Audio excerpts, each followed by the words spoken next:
Welcome, Slayers of Giants, to Tilting at Windmills. I am Chrys Gorman, the Executive Merchandising Director at NotAPipePublishing. And I'm Benjamin Gorman, publisher at NotAPipePublishing, and we are here with today's guest, Antonio Michael Downing. Antonio Michael Downing is an acclaimed author, broadcaster, and musician. His memoir, Saga Boy, was praised by Kesey Lehman as singularly dazzling and received critical acclaim from publications like Essence Magazine. His novel Black Cherokee has been called a triumph by Giller Prize winner Ian Williams. He's also won praise for his novella Molasses and children's book Stars in My Crown. His works have been nominated for several awards, including the Speaker's Book Prize and the Toronto Book Awards. Well, welcome, Antonio Michael. Very glad to have you here today. So I want to hear about your new release. Tell everybody about this new book. Yeah, it's my pleasure. So it's called Black Cherokee, and like it sounds, it's the coming of age of a young girl who is both Black and Cherokee, and both sides are kind of confused, as you can guess. The Cherokee side is like, "Why is your hair so curly?" And the and the Black side is like, "Why are you praying to the river all the time?" And so she's kind of confused, trying to figure out how to grow up. It's set in rural South Carolina, and it's caught up in this history of what's called the Black freedmen. So these are formerly enslaved people by the indigenous tribes, the five so-called civilized tribes of the Southeast. So that being the Cherokee, the Chickasaw, the Creek, the Choctaw, and the Seminole, who are culturally Cherokee, but are racially Black, and so they don't know where they fit. And that's a real story and real history that's going on to this day. And so our heroine, Ophelia Blue Rivers, finds herself born into this history, and she has to figure out how to live. What was all the research like for that? I imagine there was a ton to kind of read and learn in order to craft that story. Yeah, absolutely. I mean, I stood on the shoulders of giants. There are about 10 to 12 recognized scholars of the Cherokee freedmen or the Black freedmen, as they're called in the US. The best of which, or most renowned of which, is Tia Miles, who is a recipient of the MacArthur Genius Fellowship and works at Harvard. I emailed her first, and she kind of gave me this reading list. And then I subsequently read all of it. It all led down rabbit holes, Right. read all of that, talked to several of the people, the other professors on that reading list, and, did a lot of online work at the Cherokee Language Center, and also working with some actual real Black freedmen's groups as well. And so I would say it's historical fiction. It's definitely fiction, but there is a ton of real history Yeah. supporting the infrastructure of the story. And yeah, I mean, part of why I write is I love to learn stuff I don't know. So the research was actually part of the point for me. Well, and that's one of the things I love about historical fiction. When it is that kind of well-researched work, it is a way for me to learn, but it all is also, I care about the characters, and so I'm connected in that way. And so that sounds Yeah. fantastic.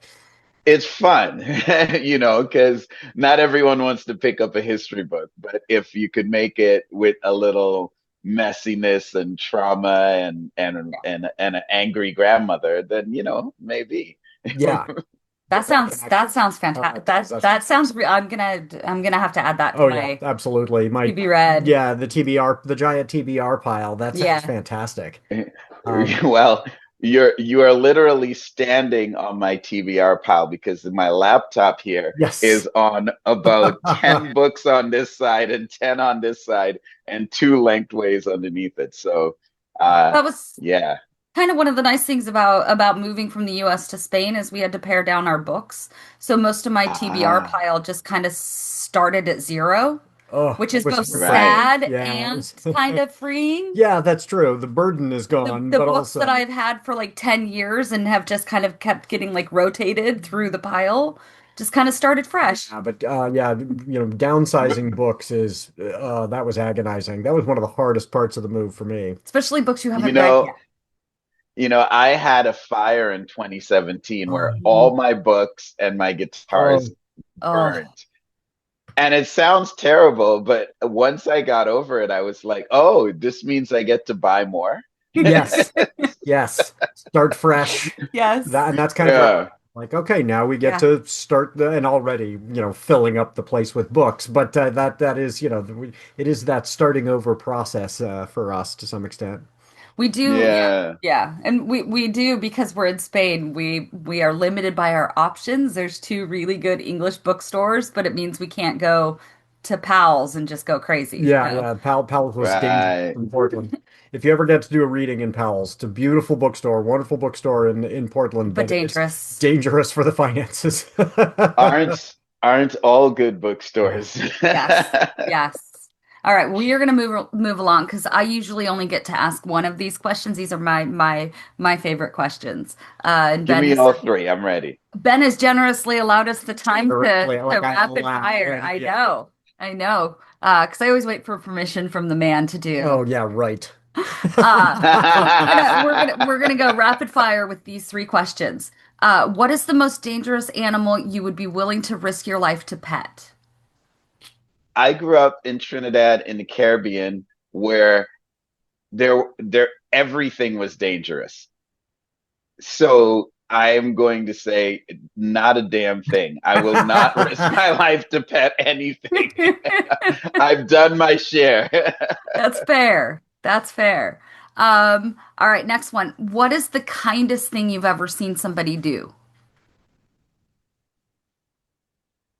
I'll tell you the kindest thing anyone's ever done for me. Yes. Mm, Um, I was good friends with I have a bestie and she lives far away and we just met on the line and we would talk all the time. And then I could tell something was going on at one point. And then she finally came out and told me, she said, you know what? A man has proposed to me and I didn't want to tell you because I didn't want it to mess up our relationship. But I just want you to know I told him that there's this guy and the answer is yes, but he comes as part of the deal. And I thought that person just put their happiness on the line to stay being my friend. yeah, And that was the kindest thing anybody's ever done for me. that's huge. I mean, my grandmother, who raised me aside, Yeah. that's the kindest thing a stranger has done for me, Oh, let's wow. say. Yeah, that's immense. Yeah, Yeah. really say this relationship is that much of a priority. That's wonderful. Yeah. Yeah, that's incredible. And she lives on the other side of the country, so we never see each other, Yeah. really. Wow. So to put that much on the line for something that, most people would just be like, whatever, right? So anyway, I Yeah. just thought that was great. Well, And and, what's the and good third for one? her too, because it's also a way going into her relationship. If the person had had a problem with it, Yeah. that would be really telling too. Yeah. They were like, "Sorry, I can't Yeah. have you have a close friend on the other Yeah. side of the world." Yeah, but not, let's just say, I don't know about you, but not, I certainly don't always listen to those big red flags when I Oh, see Right, them. yeah. right. No, no. No, red flags are just kind of invisible Yeah, until after the fact. until hindsight. Then you Yeah. look back and go, "I Yeah, should have Yeah. seen Yeah, yeah, that." yeah. Right? yeah, All right, this question is, number three. What is yes. something that you used to believe in that you no longer believe? Ooh, hmm, ooh. Well, I think this one, I'll say this is controversial. So I will say that Christians are a thing. When I was a kid, I learned to read from reading the Bible because my grandmother was older and her eyes were bad, and so she would get me to bring her the Bible. And I watched a lot of Sesame Street so I could spell the words. And so she taught me how to read like that. And she also taught me how to sing because she was always singing Anglican hymns. And I'm a musician and I'm a writer now. Um, but I assumed she ruined Christianity for me because I assumed all Christians were like her. They Ah, meant what they say. They walk the walk. they took care of the sick and the needy. And then lo and behold, when I was a teen and she had passed away and I was going to church, what I found out was that Christians, the ones I was around anyway, were super judgmental. All they cared way more about money and looks than anything else, than anything in the Bible. And literally, because she taught me to read from reading the Bible, I could tell them which scripture they were violating, and they didn't care. And Yep. Yeah. so I used to believe in Christians. I don't believe in Christians no more. Yeah. It's you're not the first person to give us that answer, and it's always, Really? no. It's Okay, always good. it's always interesting to me that one, it's almost always prefaced with like this is going to be offensive, right? Which I Yeah. think tells you something about the kind of the target audience of a response like that. But it's also always from somebody who was raised within the religion. Like you and I, like that's, Yep. that's, yeah, we have to go through that process. Yeah, Like, this isn't what I was taught. and when you speak to other people that are not religious and have criticisms about religion and about Right. Christianity in particular, the criticism comes from a kind of a different place, Hmm. right? Like Yeah. I see people Right. doing this, but somebody who Hmm. is raised within the religion themselves, it's more of like a there's very much a personal aspect of that. And I really I Yeah. find that You interesting. have to get out of it to see it, Yeah. right? Yeah. Yeah. Yeah, and you have to have been in it to Yeah. really understand it, Yes. you know. Yes. So I think the sharpest criticism of anything comes from people who grew up inside of it Yeah. and can actually be like, "Hey, I know." Yeah. Yeah. I mean, raised Roman Catholic, Oh yeah, raised, Presbyterian, and Yeah. very much very involved in the church, and it was a, and it is a real loss. Like that's the other thing that we understand, Yeah. that people who are outside of it are like, oh, okay, you're not religious, I'm not religious, big Yeah. deal. And it's like, no, Yeah. this was a source of comfort, and this was community, and then you lose that when you realize, Yeah. oh, it's not what I thought it was, and so that was I don't think you went through I quite that didn't, mourning process. I didn't have that. I had a religion was a source of shame. Mm, And Hmm. then there was the kind of the unlearning, right? That the things that the religion had taught me I should be ashamed of within myself were hypocrisies within the religion itself. So the sense of Hmm. shame attached to me was now yeah, I could kind of put it in its correct, put it in its right place, yeah, right? That shame does Hmm. not belong to me inherently. That shame is within the for me Catholic Church yeah. and the hypocrisies Yeah. within the Catholic Church. So yeah, and I still have lots of, Yeah. loved ones who are, people of deep faith, like your grandmother, where Oh they're yeah. doing it right. Yeah. And so, it's a process of saying, oh, I've lost this connection with those folks. Like they are still people that I care about deeply, but I'm not part of that community anymore. And so Yeah. that's been a challenge. But yeah, I'm with you. I'm not there anymore. I kind of put organized religion in the same category as excuse me, the justice system in the US and the political system in the US, Where right? you have this faith There in can this be will. good people within a system. The system Right. itself is foundationally rotten. Yeah. Like, and so for me, those all kind of sit in that. There are good Christians, right? There are good Hmm. Catholics Yeah. that act from a place of good. But when you're operating within a system that is so very rotten from its core, the entire system is Yeah. not to overuse the, one bad apple, but there's a reason why we still use that saying. Right, right. So, it, Yeah, well, I think it's important to note that it's definitely not all Christians, yeah. and it's definitely not the people. It's Mhm. sort of the general way that, these are systems of power. Yeah. Yes. And it's not often acknowledged that these are systems of power, and we know power corrupts. And Yeah. so there's a lot of corrupt people working within the system to to get their own, using it Mhm. to get to deliver their own aims that are separate from Right. you know the path of Christ or the ideal justice system and what it should be. And that's how it always has been, right? This fight between ideals and reality, which is, Yeah. I mean, Well, and human nature. yeah. Yeah. And Yeah, systems of power designed to Right. benefit one specific group of people. And I think that's the heart of the problem, Yeah. right? Yeah. They're all designed To benefit the to priest benefit caste, right? one yeah. Yeah. specific. Well, I wonder if all I think about this a lot, and I had this conversation with a friend of mine, who is a professor at a major U.S. university, and she grew up poor in Kentucky, and I was asking her, does all power corrupt? So, in other words, we can say, well, those people are corrupt because the system's geared towards them. But, I think about all the critiques of power in the US. Let's say the 1960s hippie peace and love movement, free love, free sex, do the good acid, um, anti-war, anti-Vietnam. Well, all of those kids grew up in the 80s to vote for Reagan Right. Hmm.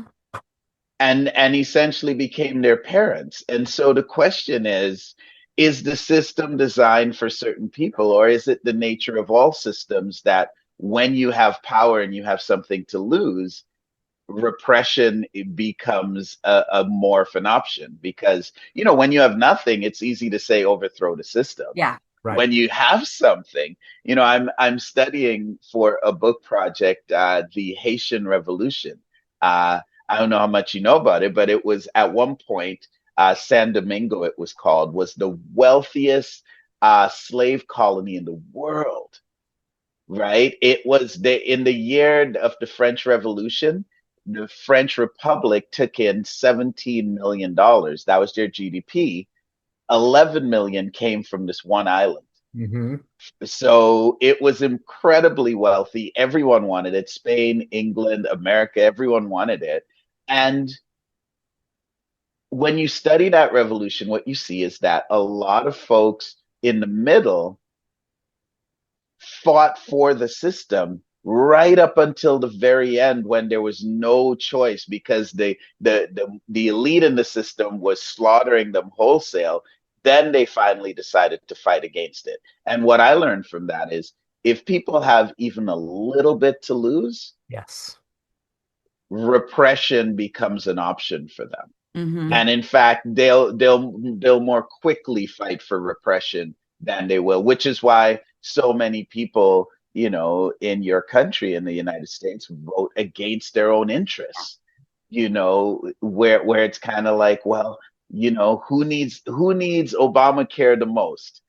The middle high school educated white men. Who hates Obama the most? Right. High Yeah. school Right. educated white men. And so Yeah. it's like, how is that possible? Well, if you give people a little bit of power, they will quickly flip to repressive methods. So yeah, I agree. There are traditional people who tend to dominate the system, but I'll also say, um, would we do any better if we were given that same power? I believe in the corruptibility of all human beings. I've Well, Frank Herbert has a great quote.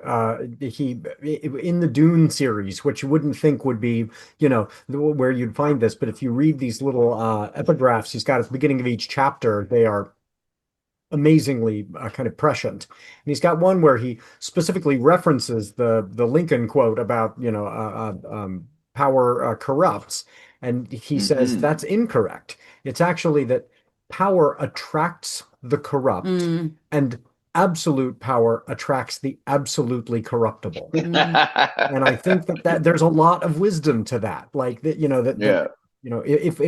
if people who are not corruptible were suddenly given power, they might do better, but power is never given. And so the people who fight to take power have to be very, very conscious of not becoming their oppressors, because it Yeah. attracts the absolutely corruptible. I've Yeah, been and it's not, it's a great point, and it's not said enough. Yeah.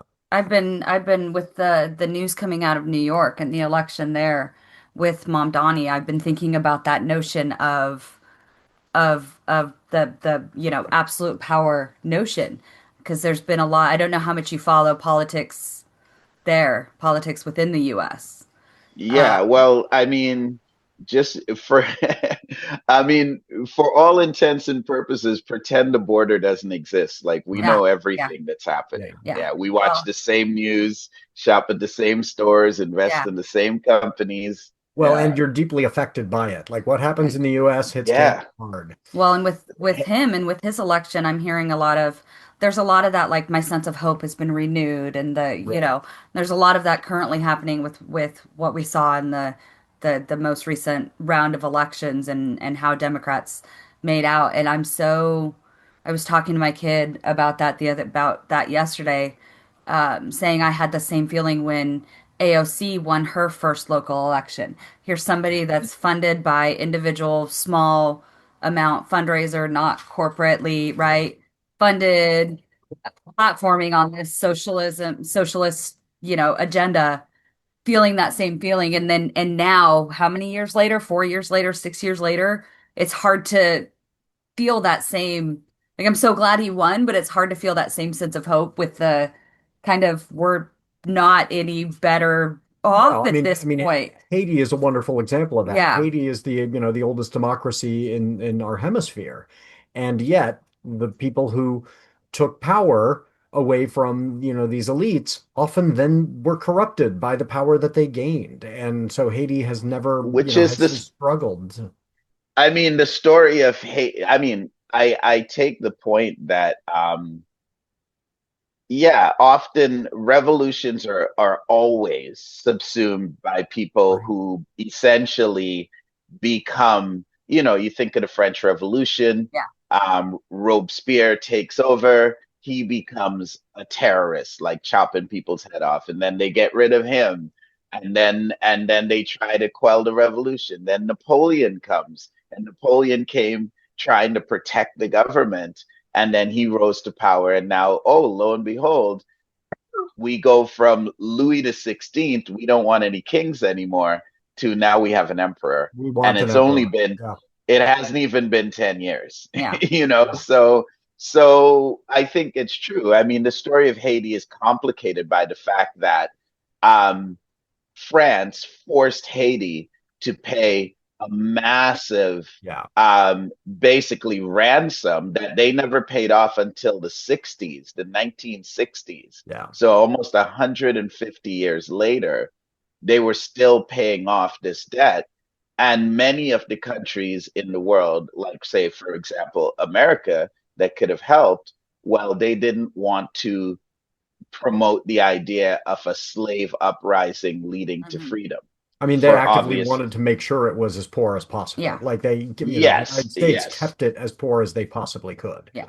exactly. So the story of Haiti is hugely marred by that, and yeah, the idea that and of course Americans know very well this idea of we end slavery, now the slaves owe us money, or Yes. now we have to pay the former masters. Right. Uh, The you only people Yeah. who know get what? reparations are the Yeah. slaveholders, right? Right, right. Whereas if you force somebody to work for free for 40 years, there'd probably be a lawsuit and you'd probably owe them a Right. lot of Yep. money. But But I mean, yeah, well, that's and it. That's then it. one of the things we've talked about a lot is, in U.S. history, there's never a reckoning. Like Yeah. there's never a sense of, oh, okay, we that was really awful. Now, how do we make it right? We say let's memory hole that. Let's Yeah. not contemplate the Yeah. fact that we've not really healed, and that's been something that has been really motivating to us in terms of getting out, is realizing at the end of this current wave of fascism, which will end. He's not going to live forever. Mhm. But I don't have a lot of faith in the American people saying, what can we learn from this to make sure this never happens again? I Yeah. have a feeling at the end of it, they'll go, that was really awful. Let's move on. And we'll be ripe for it all over again. Yeah, because the ideas and the people die, but the ideas don't die. You know, at some point we have to say that these these sins, original sins of America, which are original sins of any colonial nation, Mhm. where land is colonized by another group of people, um, they never go away. Yeah. And in fact they become not aberrations, not mistakes, like not Hmm. like, oh my gosh, Trump is such a he's such a like a mistake in the system. How did this happen? And then it's like, no, it's not an aberration, it's a Hmm. feature. Yeah. Yeah. It's not a malfunction.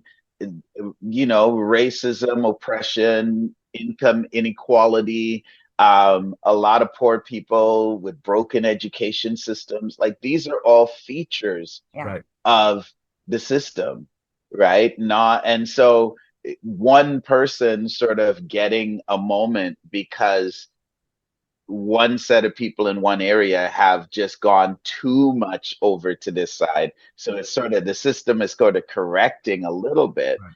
Well, guaranteed the next morning, all of those billionaires that Bloomberg, et cetera, that raised all that millions to prevent what happened happen. You think they've stopped strategizing Right. Yeah. this week? This week they're Yeah. sitting there going, okay, great. Now he's got power.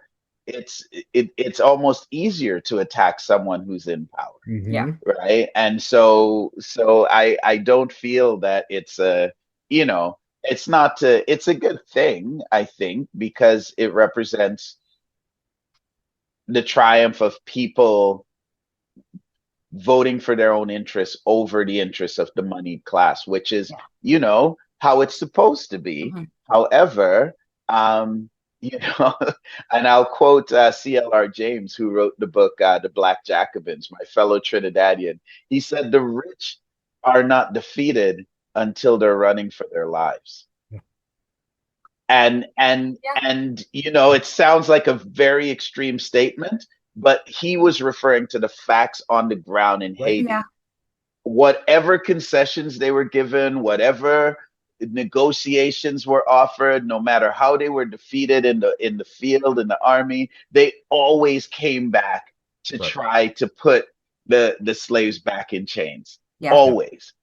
They Yep. always did. And so it's a very extreme statement, but actually it kind of bears out in history and in facts. And so yeah, Well, there and I you think have that, it. I mean, the more income inequality is extreme, the more that is true. Yeah. Like if, Yeah. if you're in a place where the wealthiest aren't that much wealthier than most people, they don't, not only do they not have the clout, but they don't have the incentive to go to such extremes, right? So you're not going to see we need to get rid of the rich kind of sentiment in Norway. Yeah. Whereas, in the United States, the wealth inequality is astronomical, and so they have Yeah. everything to lose. Equality is for them is the most dangerous possible alternative, and they'll give up just about everything to prevent equality. Yeah. Yeah, because it's, that old adage about when you're used to privilege, justice feels like injustice Hmm. Yeah, because something is being taken away from you. When you're used to impunity and just being able to do whatever you want, whenever, however you want, with the environment, with the workers, with the laws, with the courts, with who gets elected. Like you're just used to having all this power. As soon as somebody says, "Hey, you know what? Hmm. You can still have 80% of the power, but we're going to take you down from 90." yeah, You're still immensely powerful, but to you, you've lost something immeasurable, Yeah. and the lengths you will do to get it back, you won't ever. I mean, well, in history, Haiti being one example, but there are lots.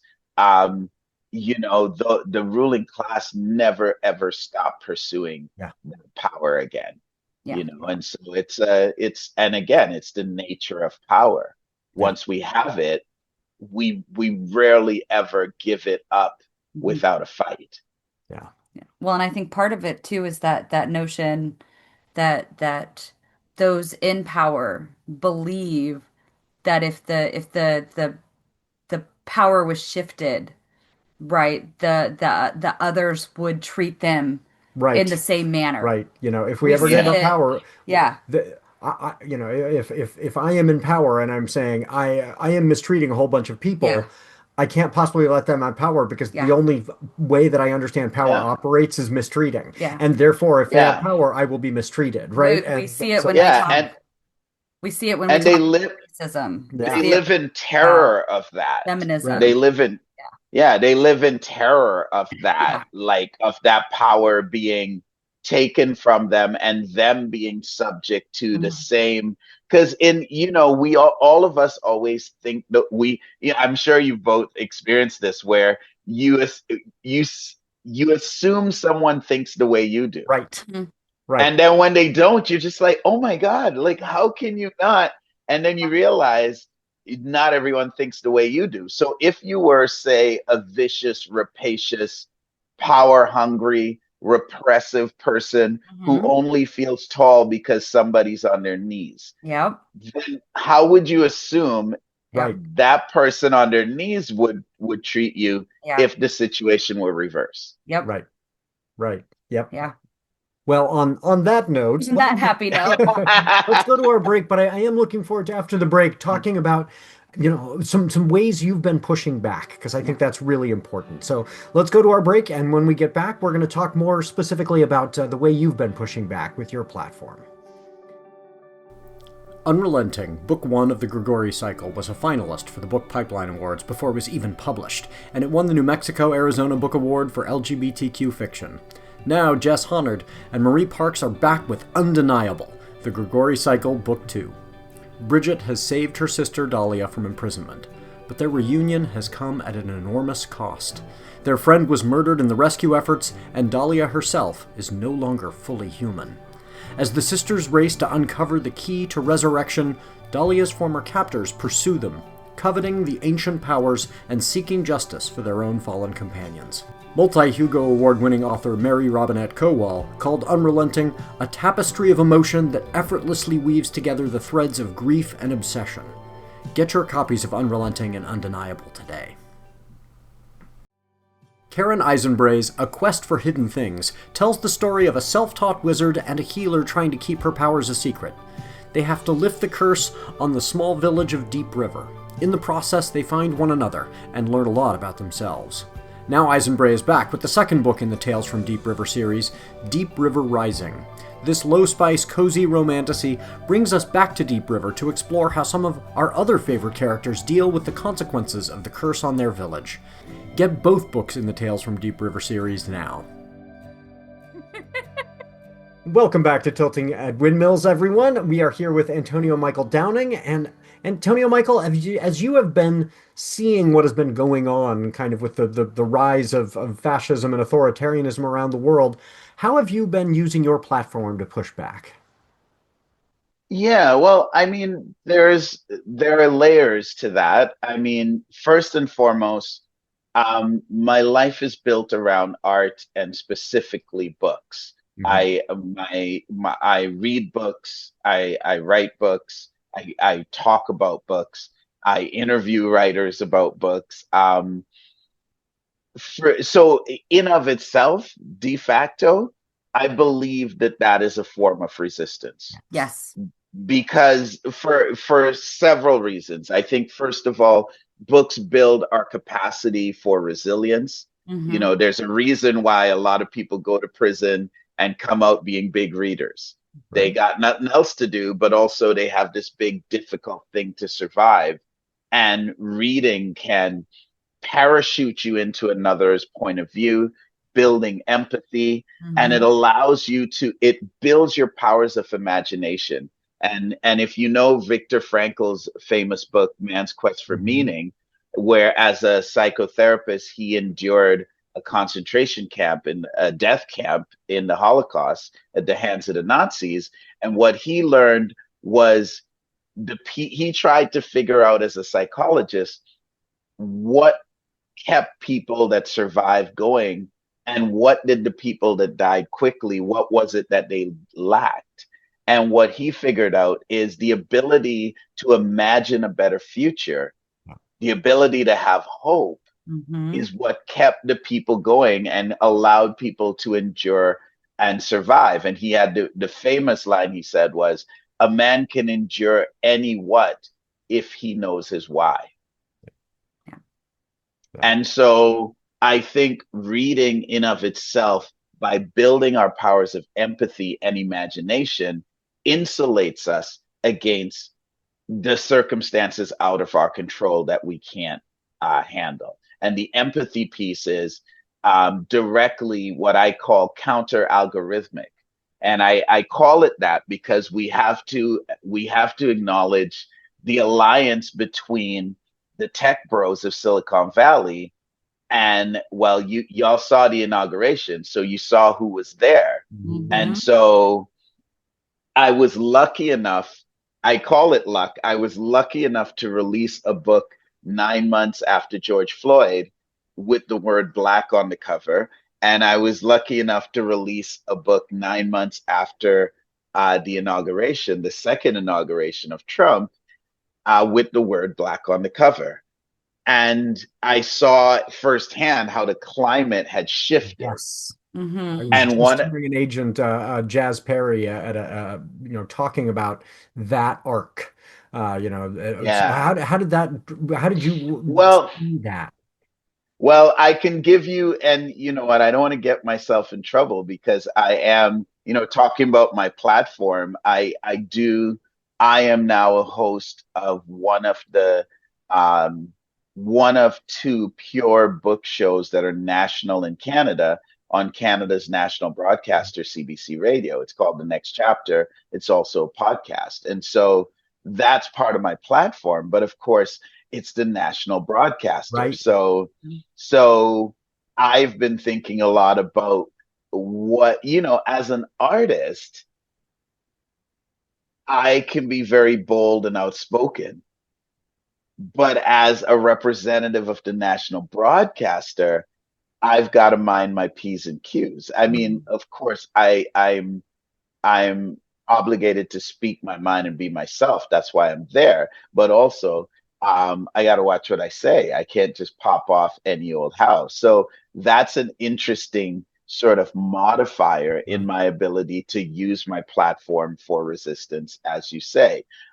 So personally, I think books as of a whole are our resistance material for, again, building our capacity to imagine better futures. Mm-hmm. So which is why fiction and poetry and plays is so critical, right? Building our capacity to deal with ambiguity, or what happens when or two things are sort of are counterintuitive, or they're running against each other, when there's friction within something. Like, we don't learn these things in STEM. We don't even learn them in nonfiction. We Right. learn them in these dramatized human situations that engross us and drop us into a whole other world. The anti-algorithmic properties of empathy. Um, I think we all understand that the algorithm, which I will use to refer to all the Silicon Valley products, because we know this is the thing at the heart of them, right? There's an algorithm at the heart of all the tech products, and it is, as they say in the Old Testament from my grandmother, roaming about, seeking about who it might devour, Yeah. right? Because literally what it wants is you to give over your entire attention to whatever they want to serve up Yeah. for as long as they want to serve it up. So it is inherently isolating, inherently destructive, inherently desocializing. Yeah. And so how do we counteract those things? Well, I think we counteract it by what we're doing right now, is having a conversation. So yes, we're leveraging the algorithm to promote it, but we are actually having, this is a meeting of strangers Right. Mm-hmm. conversing in an open way, listening to each other, respecting each other, hearing each other out. These are all counter algorithmic tendencies. And I want to coin that phrase because I'm sure you haven't heard that anywhere, but I'm coining it because I I will want to credit hear it you. more. I love that. Yeah. Because we're trying to put together a write-a-thon, and get as many folks as we can in a Zoom room. And of course, everyone will, write on their work in progress, but we want to take those breaks to have these conversations.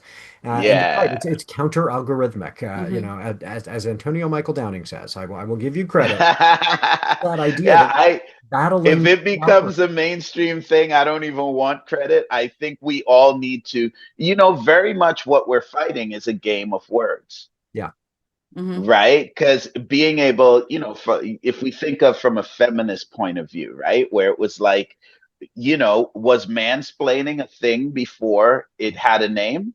Well, right. of course it was. Hmm. I was just But teaching when you, students this last week about we were reading a text and the term hysterical came about and teaching them yeah, about the origin of that Hmm. term so yeah, that they could say, okay, I understand what it means now, but it's important to understand that the sexism is rooted in the language. So you're Hmm. absolutely right. The way that we use yeah. language will have an effect. Hmm. It's massive, even talking. But the thing is, by being able to call it out, mansplaining, or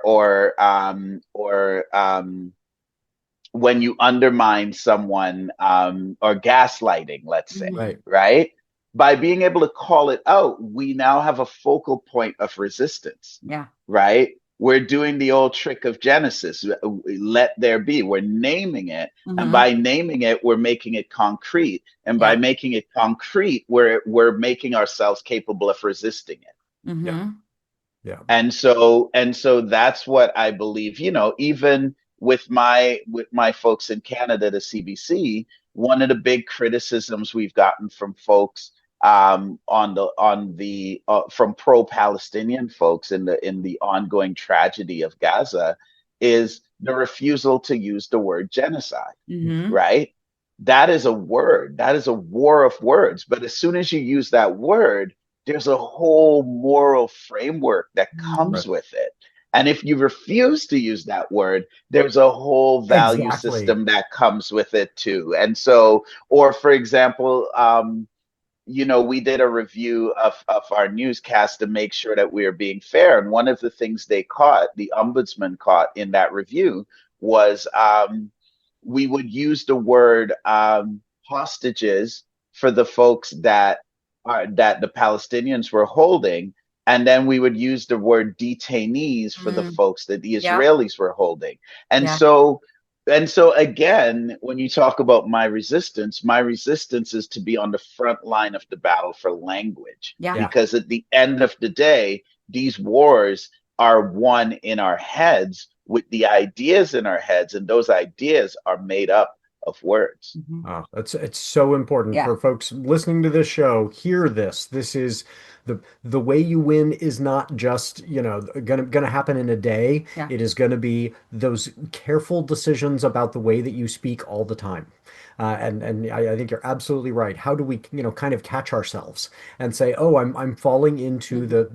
the rhetorical pattern that the oppressive force wants me to use. How do I push back against that a little, in little ways? It makes a huge Yeah. difference. Well, And how do we coin ways to like name the things that are happening to us, right? We have to have a self-awareness, and we have to actually connect the dots, and we have to actively either find the words, which is why reading is so crucial, mhm. but also coin the Yeah. words that we need to, like build the tools we need to fight the fight. Well, This is what we're up to. Yeah. I mean, that's conversations that Ben and I have had. Moving over here, I no longer refer to myself as an expat, right? I am an immigrant.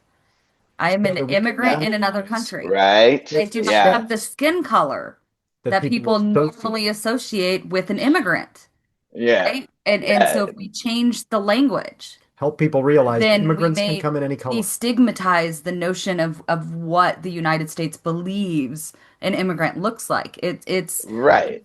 when I tell people, Ben will say, you know, what he was taught, what he was raised to believe about the United States and about our government and our history.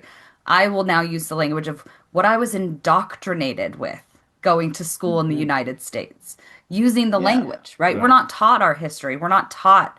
We are indoctrinated to be a part of that machine. Yeah. Changing Yeah. that, and one of the ones that I just recently, because we teach English as a second language, and I worked as a substitute in a class with adults, people my age, and one of them was from Argentina, and as I was speaking, I said, because I'm from America," and she stopped me Yeah. and said, "I am also from America. You're from Hmm. the United States of America." And now I find myself Yeah. going, "Oh, that is a very much a US Mhm. centric notion of," Oh and so yeah. now I've kind of am rewiring my brain instead of saying I'm an American or I'm from America.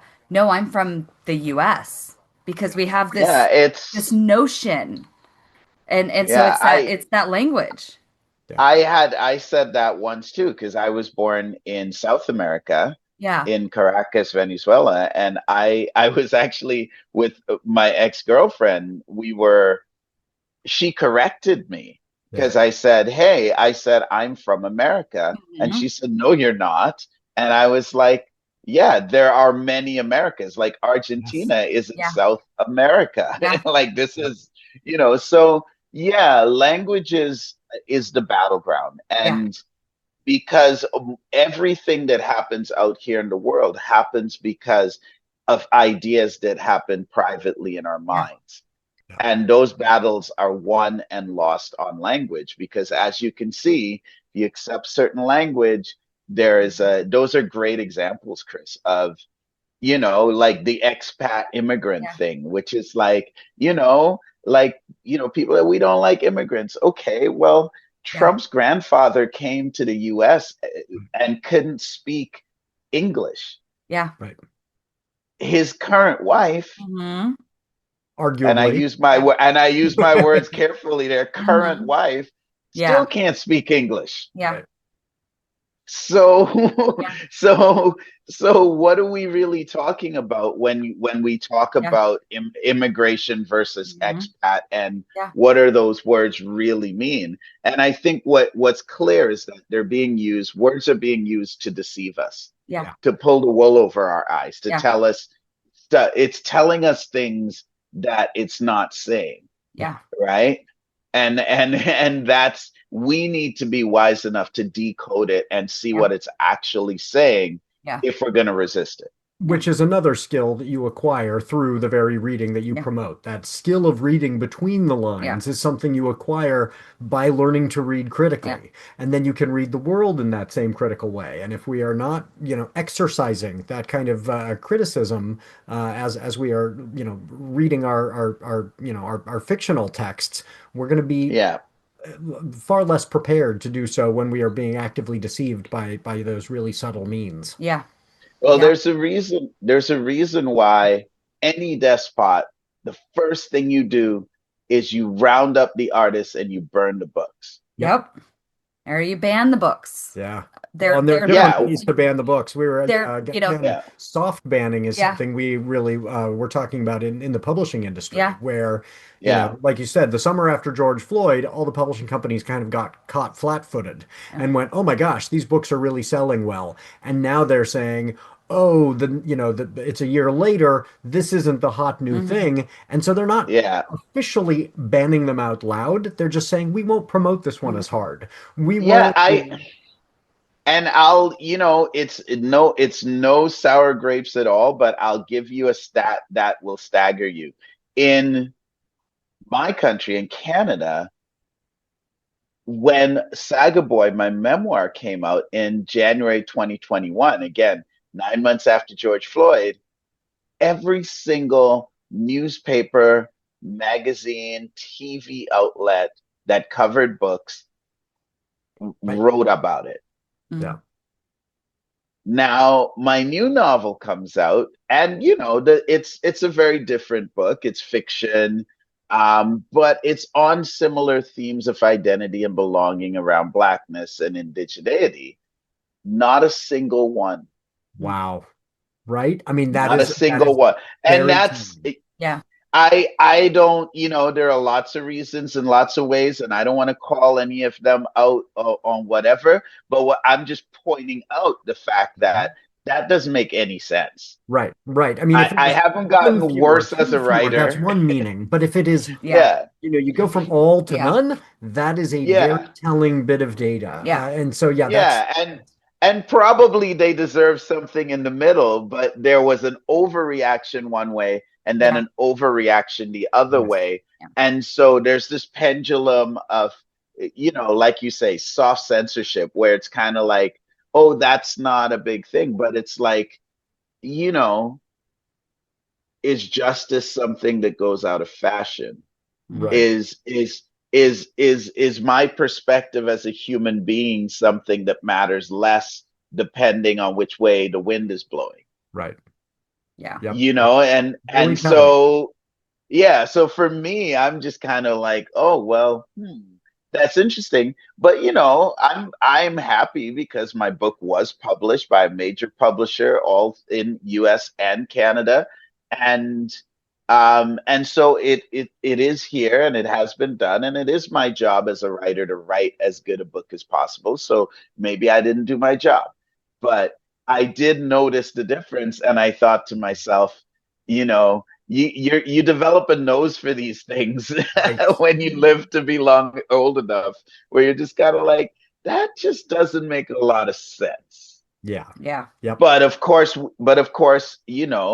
one of the reasons they said that George Floyd was different, because people came to me and they said, well, how do you feel now that the world has changed? And of course, ask any Black person, we're kind of like, what's changed? Yeah. No, no, no.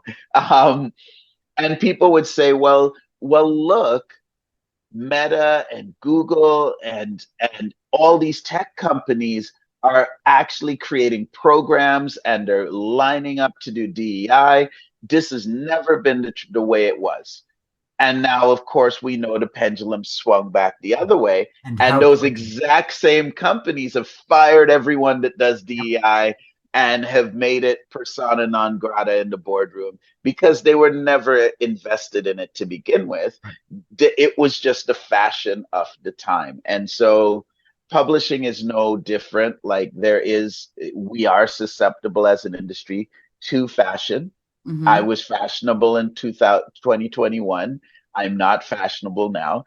To me, it doesn't matter. Like you know, I know, I'm a smart enough guy to know that all I need to do to sell more books is make zero reference to Black people in it and Right. write it about white folks, and I will sell lots of books. And I know that.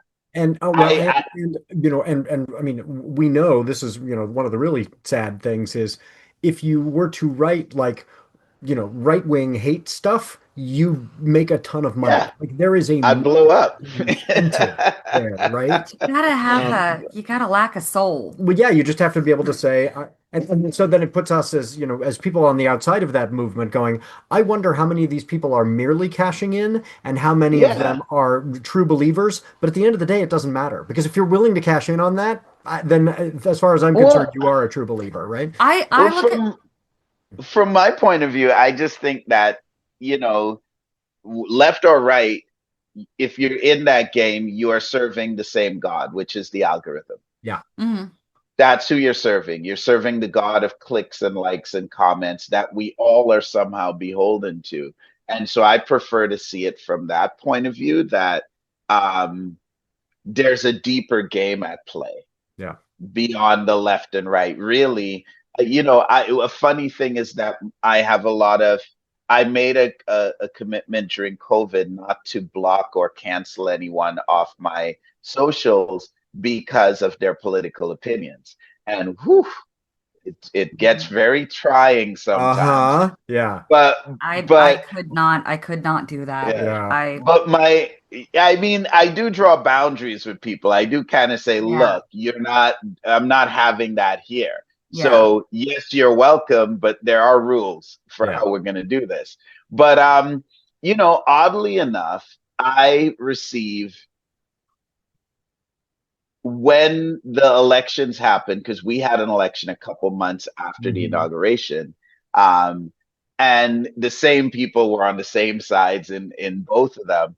And so it would get too much, and so I would just drop a fact check every now and then because I'm seeing this stuff. I would just drop a fact check. I have a rule. I don't respond to comments. I don't re-comment. I just drop a fact check and I'm out. You Yeah. know, I've spoken. Um, what I found was the algorithm responded by sending me more of those people's stuff, even they're less inflammatory, like my daughter's birthday, or Mm-hmm. here we are out for a meal. And so, oddly enough, because the algorithm doesn't care about our political opinions, it cares about engagement. So when it Mm-hmm. sees me dropping a comment on this person's page, you go, "Oh, you like this person? Here's more." Right. Right?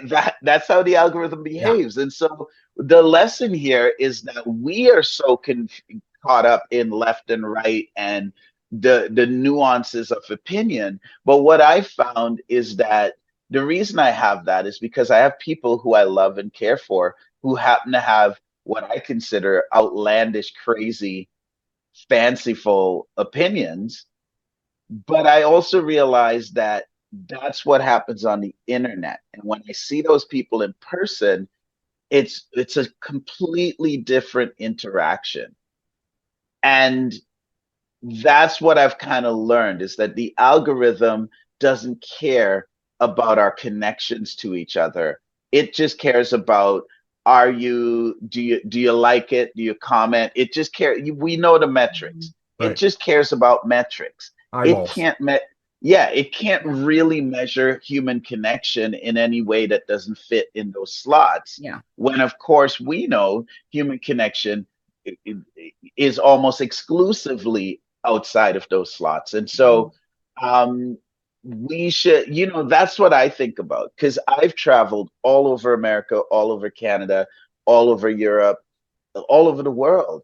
And what I find is when you meet people in person and you talk to them, they're a lot less angry, racist, like unmannerly than they are online. Oh yeah. Yeah. And so I live by that. I have to have faith in that power of human connection because that's the other side of us. Like the thing we're fighting is the terrible devils of our nature, Mm-hmm. and there are better angels. Yeah. And so I think it's really important to invest in those better angels because otherwise the only other option is to arm ourselves and get ready for bloodshed. Yeah. Yeah. Well, on that's actually maybe a better transition than you thought, because I want people to, speaking of the tension between, racism, systems of oppression, and arming ourselves for bloodshed, tell people where they can find the book, because your book is Oh about yeah. that. Yeah, absolutely. You can find the book, I mean, anywhere online, Barnes and Noble, if you're in Canada, any Chapters Indigo, any big bookstore, also most smaller bookstores, it can be ordered. So if you have your favorite bookstore, just that you want to patronize, just order it through them. It's called Black Cherokee, simple name to remember. It's with Simon and Schuster, Antonia Michael Downing. Yeah, just check it out. And I mean, in how it plugs into this conversation is, you know, Ophelia Blue Rivers she's a young girl first and foremost, and my editors always uh, the woman who first bought the book in Canada, Janie Yoon, she always charged me to remember that this is a story of a girl trying to grow up first and foremost. Mhm. She's in a bit of a messed up family. She's being raised by her grandmother. Grandmother is grumpy. All she does, Ophelia says, all she does, the only thing she only talks about two things: growing food and cooking food. Everything else is long talking. She doesn't do that. She Yeah. don't do no long talking. And and it's really about being cut off from communities we belong to. And I feel all our political debates are about that, Mhm. right?